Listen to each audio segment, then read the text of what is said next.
तो स्वागत है दोस्तों आप सभी का आपके अपने चैनल भोजपुरी सुनामी में। अगर आप चैनल पर नए हैं तो चैनल को कर दीजिएगा सब्सक्राइब, ताकि ऐसे ही सुनामी वीडियो लाते रहें। दोस्तों आज से कुछ दिन पहले नवरात्र में ही ब्लू बीट स्टूडियो से खेसारी भैया का एक देवी गीत छोड़ा गया था, जो कि इस देवी गीत पर कल स्ट्राइक मारा गया है।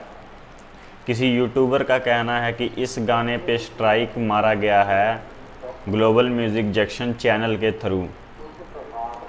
दोस्तों जिस भी यूट्यूबर ने ये बताया है कि ग्लोबल म्यूज़िक जंक्शन के थ्रू इस गाने पे कॉपीराइट स्ट्राइक मारा गया है, तो उसने अपने वीडियो में कोई भी एविडेंस नहीं दिखाया। दोस्तों किसी भी चीज़ को जाने बिना और बिना प्रूफ दिए बिना कुछ भी कह देना ये बहुत गलत है। आप कोई भी चीज़ लाइए तो एविडेंस के साथ लाइए कि आप प्रमाण दे सके कि देखिए यहाँ पे ऐसे ये है वैसे वो है। दोस्तों कल एक और गाना जो है कि डिलीट किया गया, कॉपीराइट स्ट्राइक मारा गया, जिस गाने का नाम था हरदी लागे जान के। और कुछ यूट्यूबर का कहना था कि इस गाने पे 100 मिलियन व्यू पूरा होने वाला था। गलत बात है दोस्तों, ये बात एकदम झूठ है। जब गाना डिलीट हो जाता है उसके बाद आके कोई कह देता है कि इस गाने पे 100 मिलियन व्यू होने वाला था, तो इस गाने को डिलीट कर दिया गया। दोस्तों आज से कुछ दिन पहले एक साथ 5 गानों पर स्ट्राइक मारा गया। उन गानों पे व्यूज़ बहुत कम थे, माने तो 1 मिलियन के अंदर ही था। किसी का 6 लाख था, किसी का 8 लाख था, किसी का 10 लाख था। एक सवाल दोस्तों मन में ये भी है कि जिन गानों पे व्यू कम है सिर्फ उन्हीं गानों पे क्यों कॉपीराइट स्ट्राइक मारा गया। देखिए दोस्तों, अगर लोहा लोहे को काटता है तो उसमें कटने वाले लोहे का भला होता है, क्योंकि उसको मॉडिफाई करके दूसरा रूप दिया जाता है, ना कि उसको नष्ट कर दिया जाता है। लेकिन भोजपुरी इंडस्ट्री में ऐसा नहीं है। ऐसा काट दे रहे हैं लोग कि एकदम तबाह कर दे रहे हैं। ये बात कहीं ना कहीं बहुत गलत है। दोस्तों बोंदू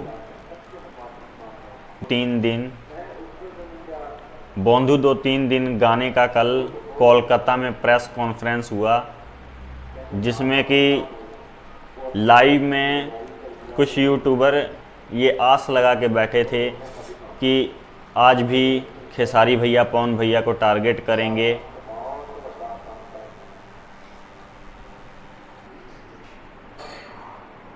दोस्तों लाइट की थोड़ी सी प्रॉब्लम है, तो इसलिए बीच में वीडियो कट हो गया होगा।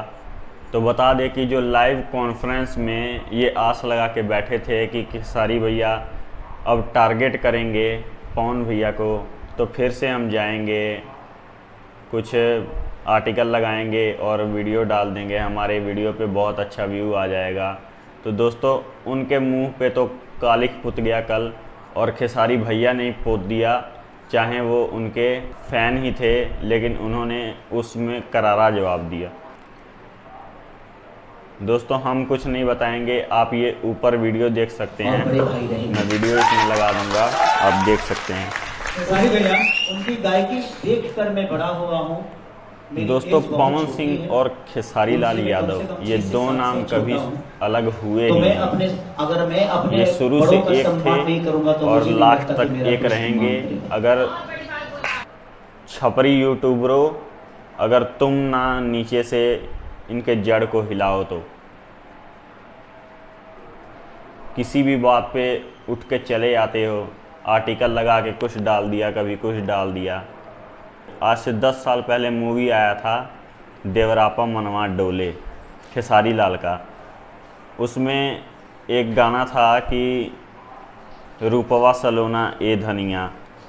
गाना दोस्तों ये गाया था पवन सिंह ने, लेकिन इसमें स्टार कास्टिंग जो किए थे वो खेसारी भैया थे और स्मृति सिन्हा जी थी। तो दोस्तों आज भी वो एक ही हैं और कल भी वो एक ही थे, और उन्होंने तो ये भी लाइव में कह दिया कि पहले भी वो हमारे भाई थे, अब भी हमारे भाई हैं और सदा हमारे भाई रहेंगे।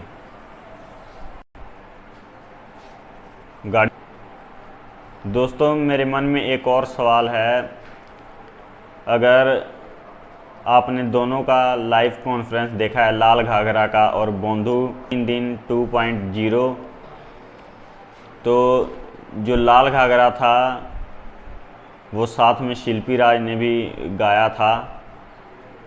तो पवन सिंह ने तो मतलब कि जिन्होंने रोल किया था उनको तो प्रेस कॉन्फ्रेंस में लाए, मतलब कि सीधी सी बात है दोस्तों, शिल्पी राज भी प्रेस कॉन्फ्रेंस में थी लाल घाघरे की। लेकिन बोंधू 2-3 दिन इस गाने में भी शिल्पी राज का रोल था, मतलब कि रील में रोल नहीं था, बैकग्राउंड में ही रोल था, आवाज़ का ही रोल था, लेकिन था। लेकिन इस प्रेस कॉन्फ्रेंस में खेसारी भैया को चाहिए था कि ये शिल्पी राज को उसमें शामिल करें, लेकिन दोस्तों प्रेस कॉन्फ्रेंस में कल शिल्पी राज जी सामने नहीं आई। तो चलते हैं दोस्तों, आज की वीडियो में सिर्फ इतना ही।